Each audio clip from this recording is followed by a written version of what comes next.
It's the Powerball jackpot is up to $500 million. So if you're the sole winner of that, and you make $500 million off, you win the jackpot for $500 million, you're now rich.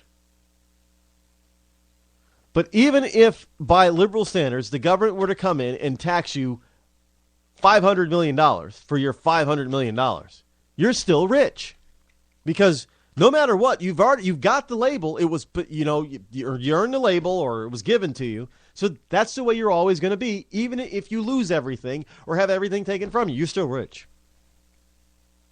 Well, if I have $500 million today, but if I had $500 million yesterday, but the government takes it all today, and I don't have $500 million, I have $0, I'm not rich. Yeah, you are, Rod. You're still rich. No, I'm not rich. I don't have the money anymore. Well, you know how to get it. Oh, yeah. I'll go plunk down another $2 and cross my fingers and hope and pray that, another $500 million, that must be it.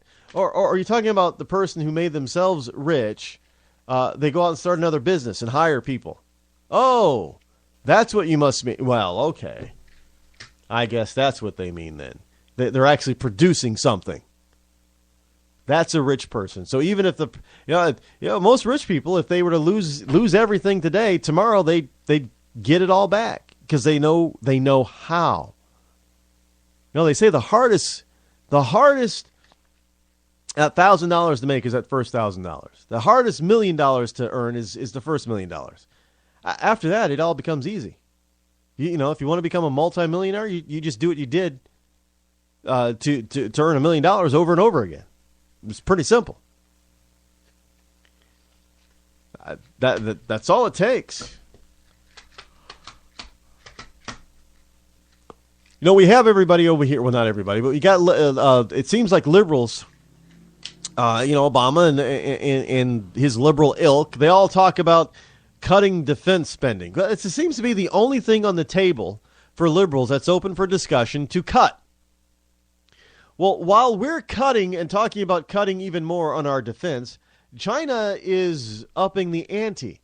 Yes, China lands its first J-15 jet on the aircraft carrier that they refurbished. And folks, this is all testing. China is learning how to float aircraft carriers, how to sail them. And they're learning it all on their own. Sure, maybe they're stealing the technology to build the boats and aircraft, but they're learning how to handle all that stuff all on their own.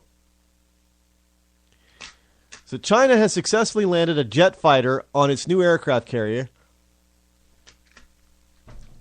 And it won't be the last, even though this is the first time. It won't be the last. A Chinese-made J-15 fighter landed on the 990-foot former the Soviet carrier during recent exercises, China's defense ministry said on Sunday.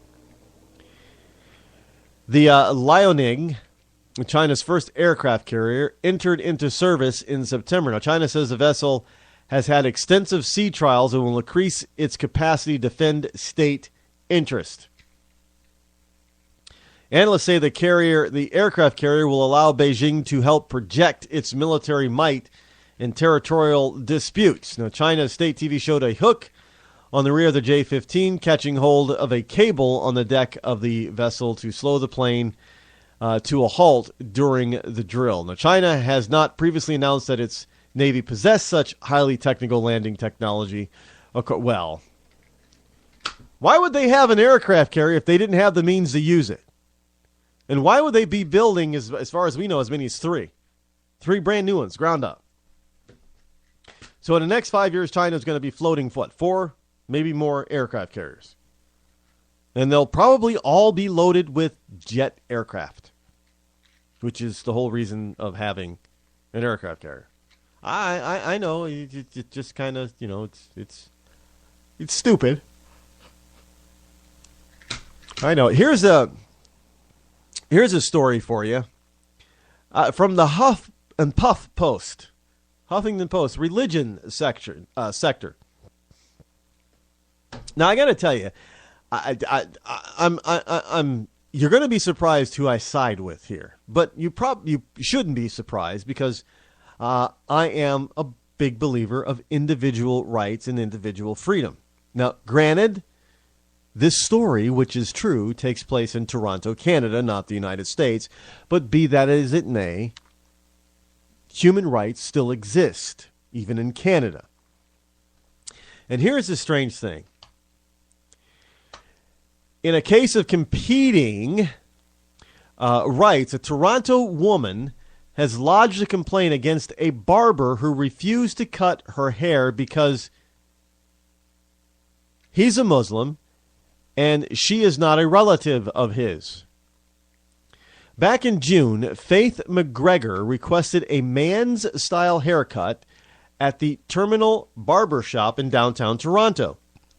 Now, co-owner Omar Mahrouk told her that his Muslim faith prohibits him from touching a woman who is not a member of his family.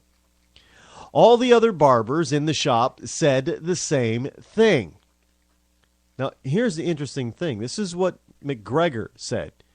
For me, not thinking of the other person now, but for me, it was just a haircut.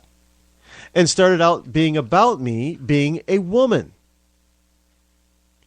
Now, McGregor, who's 35, she relayed this story to the Toronto Star. Now we're talking about religion versus gender versus human rights and businesses in Ontario. No, there is no human rights to you getting a haircut. You don't have a right to a haircut. Let me make that plain and simple. Why? Because you have to pay for it. If you want somebody else to do it, you have to pay for it. Now, they have a right, religiously speaking, to say, no, I cannot give you that. I can't give you a dreadlock haircut. I can't give you this kind of, it's against my religion. I can't touch you because you are of the opposite sex of me. It's against my religion, and you are not related to. If you were my mother, my sister, my wife, my daughter, my cousin, I could do it. But you're none of those, so I cannot. And I go on the side of the Muslim here simply because it's religious freedom. And if we don't stand up for them in nonviolent measures for religious freedom, we're not going to be able to keep our own. It's the right thing. You know, look, if you don't, I don't know, maybe it's against your religion to serve a black man a beer. Great. I am not going to try to sue you to try to get you to accept my money. I'll go someplace else that is more than I'm going to get a better service from someplace who wants to serve me. I'd rather give the person who wants to serve me my money. Same with a haircut. Look, even if she wins, let's just say she does win, and somehow the Canadian state is able to force this Muslim to give women other outside of his family haircuts. Are you really going to want to go to this guy? I wouldn't. Now, she's filed a complaint with Ontario's Human Rights Tribunal of Ontario because the incident made her feel like a second-class citizen. I know somebody's going to ask me, is she a lesbian? I don't know. She looks like one, but that doesn't mean she is. She likes boy haircuts. I don't know. Now, McGregor is not seeking monetary damages, but wants the tribunal to force the shop to offer men's haircuts to both genders. How do you force somebody to give somebody a haircut? Maybe it's possible in Canada. I don't know. It could be possible in Canada. I don't know.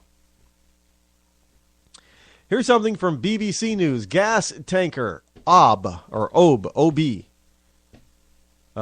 River attempts first winter Arctic crossing. Yes, the Carrier Ob River or Carrier Ob River left Norway earlier this month and has sailed north of Russia on its way to Japan.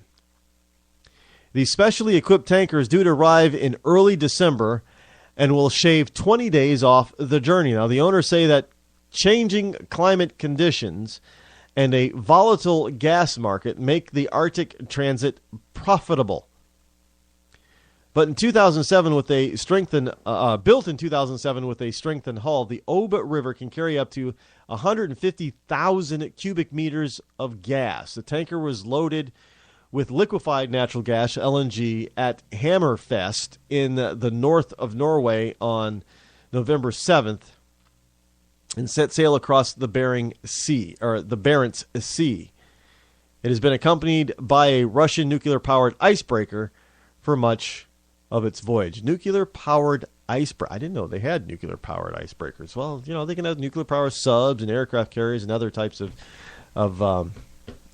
ships. Why not a nuclear-powered icebreaker? That sounds pretty cool, actually. Well, good luck to them on that one. Mexico, I don't know why anybody wants to go to Mexico right now. Mexico mass grave. 18 kidnapped tourists are found in a mass grave discovered in Mexico. And this was, they were on holiday in Acapulco. Relatives of the Mexican holiday makers identify the remains at a morgue in the resort city of Acapulco. They disappeared on September 30th after they left their hometown of Morelia. Witnesses last saw them looking for their hotel in Acapulco. They are believed to have been kidnapped by a drug gang, but it's not clear why. As a matter of fact, 2 men remain missing. And I would presume that they are dead, because they must have crossed the drug cartel some way, somehow. And from the annals of sheer stupidity, a family is swept out to sea in California trying to save their dog in high surf. Yes, the search for a 16-year-old boy who plunged into icy waters off the California coast to save the family dog has ended, adding another tragic note to the events that also claimed his parents' lives. Now, Eureka, California residents Mary Elena Scott, 57, and Howard Gregory Kuljian, 54, both drowned Saturday. Said Ariel Grunthal, a deputy coroner in Humble, trying to save the dog. Powerful 10-foot waves had pulled the dog into the ocean Saturday as it ran in to retrieve a big stick at Big Lagoon, about 300 miles north of San Francisco. Now, the 16-year-old boy went after the dog, prompting his father to attempt a rescue. Both were dragged, and then his mother followed, and they were both dragged into the ocean. The couple's daughter and the boy's girlfriend watched the tragedy unfold. Now, a nearby bystander called police, but by then it was too late. The dog, believe it or not, got out of the water on its own. 3 humans perished trying to save the dog that survived. Only in California, folks. Only in California. Well, that is all for this evening. We'll be back here tomorrow, same bat time, same bat channel, 7 p.m. to 9 p.m. So tune in for the Rod Eccles Show. I'm Rod Eccles. I am out for this evening. Well, goodbye.